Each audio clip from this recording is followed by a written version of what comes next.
Hello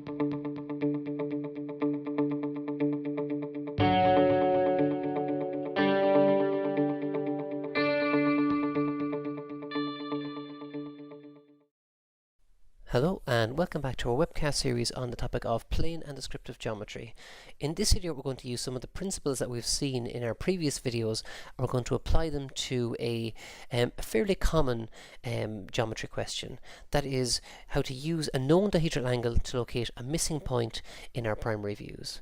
So we'll begin by first of all looking at the question itself. Here we can see the question, we can see the setup for a number of points A, B, C and D, of which we're given the coordinates. But you can see that when setting them up, we're missing one of the coordinates. That is the height of point D here. So we have D completed in plan, but we're missing point D up in elevation. We're also told that we have the dihedral angle between the two surfaces and that it's 170 degrees. Now the question asks us to complete the projections of the surface. Completing the projections means basically complete the elevation and plan. So in this case here we're missing our point in elevation, so that's really what the question says, to complete the front elevation. Just looking at what we have at the moment, we know that point D is here and we know that if we project him straight up, D must be located somewhere along here in elevation. We're just missing the height. So really it boils down to finding the height of D1 here, like so. The approach we're going to take when it comes to solving it is we're going to go and continue the process to find the dihedral angle, and then we're going to work backwards from that. So to find the dihedral angle, we know from our previous video that you have to first of all, you have to see the line of intersection as a point view, and in order to see the line of intersection as a point view, you must first of all look along a true length line of it. So in our question here, the line CB is our line of intersection, and we can see from our elevation and plan we don't have it as a true length line in either of our primary views. So that's going to be our first thing to do, to find the line CB as a true length line. We know that how to do that is to look along or look perpendicular to it, so look straight in at it and project onto a auxiliary plane x1, y1, which is perpendicular to our line of sight or parallel to our line itself. So we're going to project our points that we do know, and I'm going to project D along here. I'm just going to mark him in a little dot because we don't know where he stops at the moment. We're also going to apply our 1-2 rule to locate our heights. So our 1-2 rule says that to locate the heights for this view, we go back 2 views, 1 view, 2 views, so to our elevation, and we go back to our previous xy line. So this is the x1, y1 line we're dealing with at the moment. The xy line is our line that we're going to measure from. So we're going to take our heights from our elevation to the xy line and transfer them across here. So that will allow us to complete our first plane A, B and C. We don't have any height for D, so we're not able to transfer D along here, so we still have to find that in this view. So, but that gives us our true length of our line of intersection. So we're able to look along that line of intersection then and project it or see it as a point. So we look along it or parallel to it like so. Our x2, y2 line is going to be perpendicular to our line of sight, and we're going to project the points that we do have. Again, applying our 1-2 rule, we're going to go back 1 view, 2 views back to our plan view, and our previous xy line in this example is this xy line here. So that's going to give us the distances that we need here to transfer into our auxiliary. So that allows us to see a point view of our line of intersection and the surface ABC as an edge view. So this is the view where we would normally see or expect to see our dihedral angle marked in. We expect to see the surface C, D and B as a single line or as an edge. Now, knowing from the question that the dihedral angle is 170 degrees, we're actually able to put that in and mark what would be the edge view of that surface. So there's where the edge view of that surface would be. That is, say, C, B and D. Now we don't know where it stops at the moment, but if we go and apply our 1-2 rule, really the height of where point D should be, if we go back 1 view, 2 views, well, we actually do have that distance. So that distance here can be transferred across over here to this view. We draw a line parallel with the x2, y2. That's our distance from our x2, y2, and that would actually locate as point D in this view. So we're able to tie our views together to locate our missing point.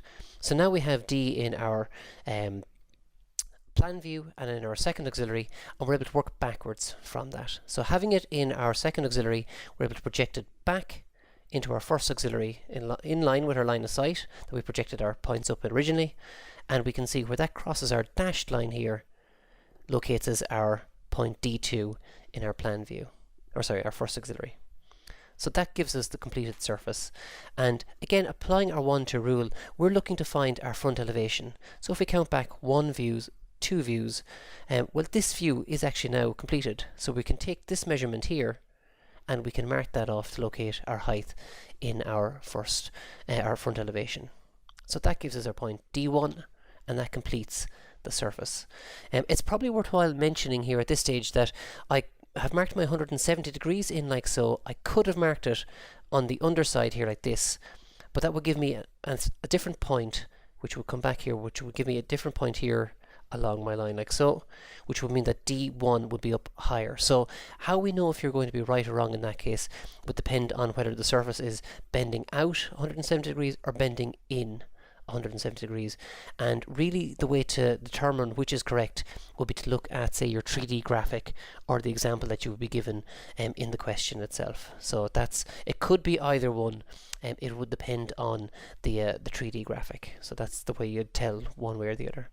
The next thing I'm going to do is just do exactly the same thing, only this time we're going to be missing our point D in our plan view.